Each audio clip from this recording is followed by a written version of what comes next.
Hello guys, स्वागत छ सबैलाई फेरि मेरो अर्को नयाँ ब्लगमा।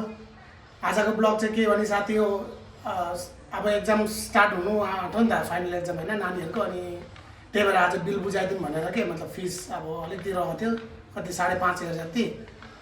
अनि त्यही बुझाइदिउँ भनेर फेरि ग्रुपमा मेसेज पनि आएको थियो। पछि फेरि त्यही नानीहरूलाई साह्रो पर्छ कि, किनभने अब बाहिर मतलब रुलै त्यस्तो छ नि त स्कुलको नि, अब फिस दिए नानीहरूले तङ गर्छ केटाकेटीहरूलाई। त्यस्तो नहोस् भनेर म चाहिँ टाइममै दिनु आँटेँ क्या। अनि त्यही हो, मतलब एक्जाम राम्रै दियोस् केटाहरूले। अब यसपालि 3rd स्ट्यान्डर्डमा 4th स्ट्यान्डर्डमा छ। अब अर्को पालि हेरौँ यहाँ बसेर जाने अब के हुन्छ, हेरौँ यहाँको स्कुलहरू कस्तो के छ होइन। मेरो नानी कहाँ पढ्दैछ देखाइदिउँ तपाईँहरूलाई। अब ओर्लिदी चाहिँ म चाहिँ ल गाइस के भयो भने तुरन्त एटिएम गएको थिएँ होइन, यार पैसै छैन रहेछ। अब गएर फोन पे गरिदिनु पर्ला। एटिएमको चाहिँ भिडियो मैले निकालेँ है ल। यो चाहिँ यो भेमगल रोड हो, यहाँबाट निकै टाढो पो छ त। आफूसँग बाइक गाडी केही छैन, अनि हिँड्दै जाँदैछु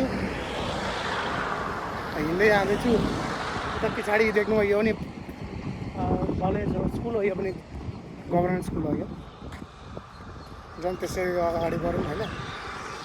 निकै भित्र छ नि, गाउँभित्र छ नि मेरो नानीको स्कुलमा। लाग्छ 10-15 मिनट यहाँबाट हिँडेर। म टक्कै रुमबाट निस्केको, गएर एटिएम पसेको थिएँ। एटिएममा त पैसै छैन रहेछ। अहिले सेलेरी आउने टाइममा न, सेलेरी आइसक्यो नि त मान्छेहरूको।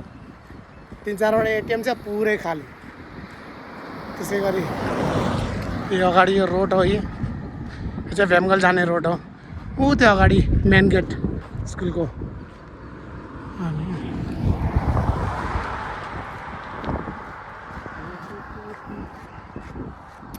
गाह्रो छ है बाहिरको जिन्दगी, गाह्रो छ यार फेरि होइन। अब मेरो चाहिँ आफू त्यति पढेको छैन, नानीलाई चाहिँ राम्रो स्कुलमा पढाऊँ भनेको है विचार चाहिँ। अब पैसा पनि खतरा भर्नुपर्छ। यहाँ त सालको 35,000 40,000 रहेछ। जति क्लास बढ्दै गयो उति के पैसा चाहिँ, पैसा उति मतलब बढ्ने पैसा चाहिँ होइन। अब के भन्नु, पढाउनै पर्यो। हिजो आज टाइममा त पढेन भने केटाकेटी चाहिँ केही कामै छैन है। त्यसैले साथ दियो, दुःख गरेर भन्ने साथी नानी केटाकेटीलाई चाहिँ पढाऊँ होइन, आफूले जति सकिन्छ। यो स्कुलको यो एन्ट्री गेट हो, यहाँबाट भित्र अब यसरी जानुपर्छ हामीहरू होइन। अब निकै भित्रै छ जाउँ।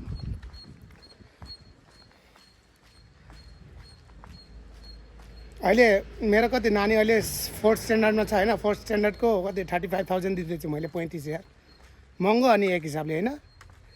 अनि साथीहरूको कसको नानीहरू है पढ्दैछ कमेन्टमा बताऊँ। अनि आशा छ होइन साथीहरू जसले पनि हेर्दैछ गाइस, अब आफू नपढे पनि नानीहरूलाई चाहिँ राम्ररी पढाउने विचार गरौँ, कोसिस गरौँ। विचार त के गर्ने होइन, कोसिस गरौँ। कोसिस गरे त सबै कुरो हुने हो होइन। जस्तै यो चाहिँ अलिकति गाउँलिया ठाउँ जस्तो हो त, मतलब अलिकति नरसापुर त एउटा इन्डस्ट्री गरेरै फेमस भएको। मैले ब्लगमा पनि मैले भनेको थिएँ। जाउँ अगाडि यस्तै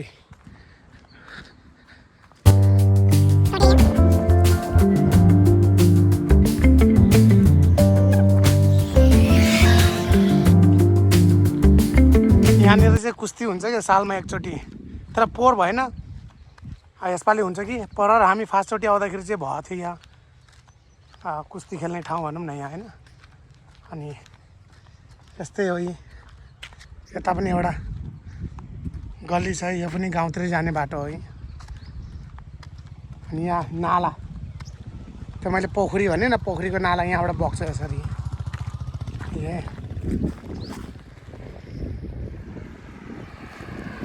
बग्छ नाला। यो नाला चाहिँ बग्दै बग्दै बग्दै यस्तै टक्कै त्यो हाम्रो नानीको स्कुल त्यही हो। यही हो हाम्रो नानीको स्कुल होइन। आइपुग्नु आँट्यो, अब त धेरै टाढो छैन। अनि त्यो खेती लाउने चाहिँ मान्छेहरू शान्ति के जग्गा, कस्तो मजाको क्या। मलाई फेरि यस्तै शान्ति जग्गाहरू मनपर्छ क्या होइन। फाइनली साथी आइपुग्यो, यही हो हाम्रो नानीको स्कुल होइन। अब म भित्र जान्छु। त्यो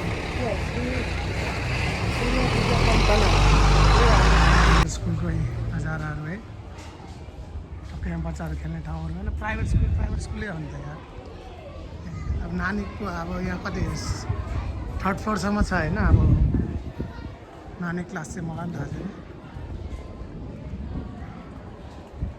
टक्कै बिल दिने अफिस चाहिँ ऊ त्यस छेउमै छ होइन त्यो प्रिन्सिपल अफिस हो भित्र खै एलाउ गर्छ कि गर्दैन म चाहिँ भिडियो बनाउँदैछु दुःखै छ नि है साथी हो यार पैसा कमाउनु होइन अब एकैछिनमा हेर न कति 1 मिनट पनि लागेन 5 या 500 जानुलाई के गर्नु नानीको भविष्यहरूको लागि त गर्नै पर्यो अब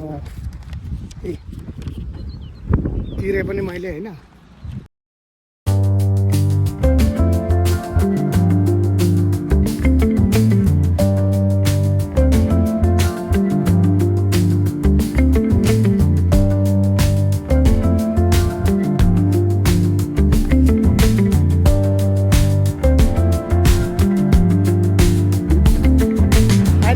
मैले होइन बिल दिएर आइसकेँ होइन बिल के भन्नु फिस अनि बाटो क्रस गर्दैछु म अनि अब यस्तै पैसा कमाउनु गाह्रो छ है उडाउनु त कति 1 मिनट पनि लागेन नि मलाई 5 या 500 होइन खर्च गर्नु तर नानीहरूको भविष्यको लागि केही भएको छैन अब मेरो चाहिँ यही हो भनाइ साथीहरूलाई होइन आफू दुःख गरेर भने आफ्नो नानीको लागि चाहिँ पढाउँ होइन पढाउँ लेखाउँ किनभने अब पहिले कम्प्युटर जमाना थियो अब एआई आइसक्यो सबैलाई थाहै छ अनि पढालेखा छैन भने त भविष्यमा केही कामै छैन नि मान्छेको होइन त्यही हो अलिक दुःख गरेर होइन पढाउँ मेरो पनि प्रयास त्यही छ आफू त अलिअलि पढ्यो होइन नानीले चाहिँ राम्रै पढाउँ भन्ने एउटा विचार छ अब हेरौँ अगाडि के हुन्छ अब त्यसले कहाँसम्म पढ्छ होइन तर लेखेको पनि हुनुपर्ने रहेछ कि पढेको त है फेरि गाडी गाडाङ गुडुङमा म यहाँ यो भेमगल जाने बाटो हो है भने आइपुग्नु आँट्यो